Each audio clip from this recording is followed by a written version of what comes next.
अस्सलाम वालेकुम फ्रेंड्स। आज मुझे ज्वाइन किया है मेरे बहुत ही अच्छे प्यारे भाई, दो जीनियस पर्सन, गुलाम रब्बानी साहब और हाजी जफर इकबाल उस बाबा जी साहब ने। तो इनकी मौजूदगी का फायदा उठाते हुए न्यू कमर्स और जो दोस्त नए आने वाले हैं और जो अभी पढ़ रहे हैं उनके लिए आज मैं बेहतरीन टॉपिक जो है वो लेके आया हूँ, जिसपे मैंने आज डिस्कस करनी है। वो है जुरिस्डिक्शन ऑफ सिविल कोर्ट, यानी सिविल कोर्ट का इख्तियार समात। अगर आप ये वीडियो मेरी जो है वो सुन लेंगे अच्छी तरह और पूरी सुनेंगे तो आपको ये बात समझ आ जाएगी कि जो सिविल नेचर के मामलात हैं वो कौन कौन से दावाजात आप किस किस जगह पे जो है वो दायर कर सकते हैं, और उसका जो इख्तियार समात है वो सिविल कोर्ट को कैसे है। बुनियादी तौर पे सिविल कोर्ट को सब अदालतों की मां कहा जाता है, और इस यहाँ पे समझा जाता है कि जहाँ पे कोई हकूक किसी को नहीं मिलेंगे वो सिविल कोर्ट से अपने वो हकूक लेने के लिए आ सकता है। इसका जो बुनियादी इख्तियार समात है उसको सेक्शन 9 जो सीपीसी है वो डील करता है। सेक्शन 9 के तहत ऐसे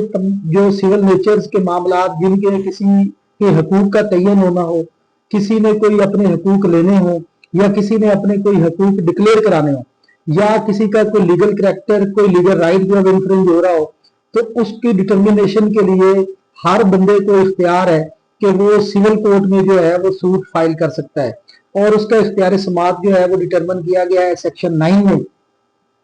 सेक्शन 9 में हर ऐसा दावा जो सिविल नेचर का होगा, जिसमें किसी की राइट की डिटर्मिनेशन होगी, वो सिविल कोर्ट में दायर होगा।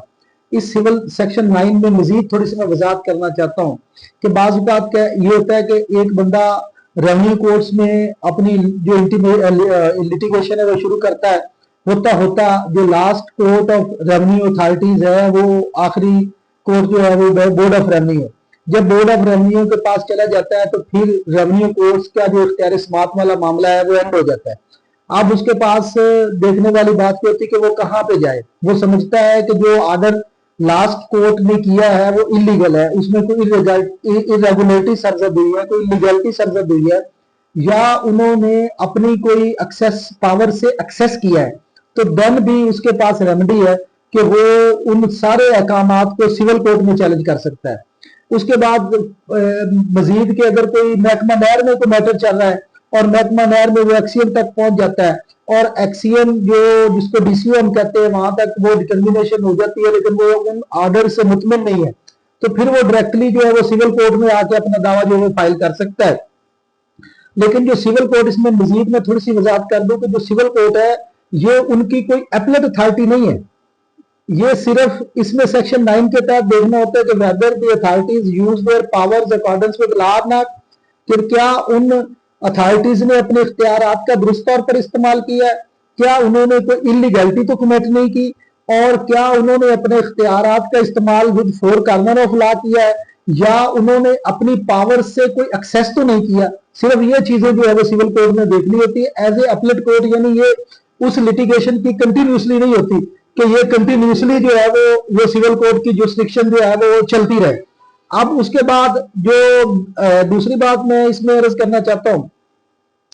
वो ये है कि अब अगर फर्ज करें एक बंदे ने एसी साहब के पास अपील फाइल की, या उसने एसडीओ के पास तरमीम दाराबंदी की दरखास्त दी, तो वो एक आर्डर हो गया, वो डायरेक्टली सिविल कोर्ट में नहीं आएगा। उसके पास लाजम है उस पर कि वो पहले जो महकमाना रेमेडी है उसको पूरा एग्जॉस्ट करेगा। जब वो आखिरी अदालत तक पहुंच जाएगा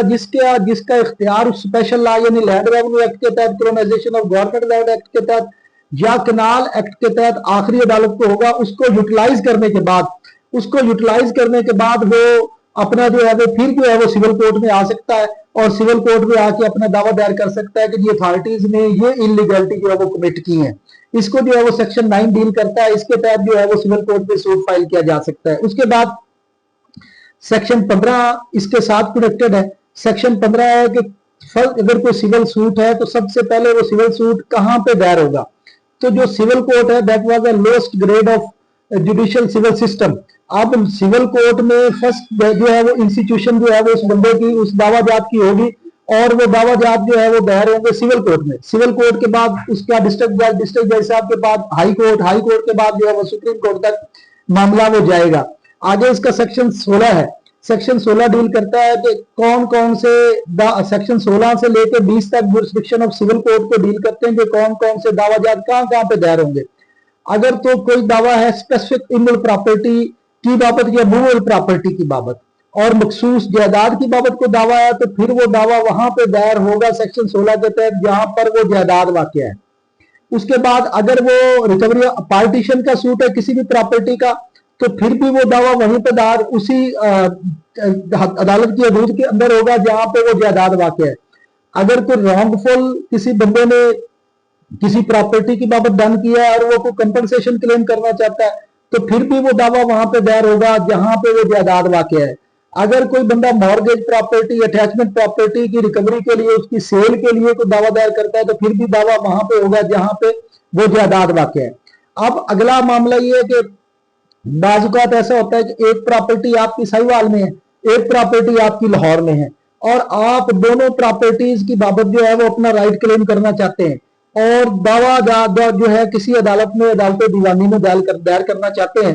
तो आम फार्म में तो ये कहते हैं कि जी जहां पे जायदाद वाक़या होगी तो वहां पे दावा दायर होगा, जैसे सेक्शन 16 में मैंने अर्ज किया। तो सेक्शन 17 ये कहता है कि जहां पे डिफरेंट डिस्ट्रिक्ट में प्रॉपर्टीज वाक़या होंगी लेकिन एक ही बंदे की होंगी और वो जॉइंटली उनको अगर जो है वो उनकी बाबत लिटिगेशन करना चाहता है, कोई दावा करना चाहता है, कोई अपना राइट जो है डिक्लेयर करवाना चाहता है, तो सेक्शन 17 के तहत उसके पास ऑप्शन है कि वो जहां जहां पे जायदाद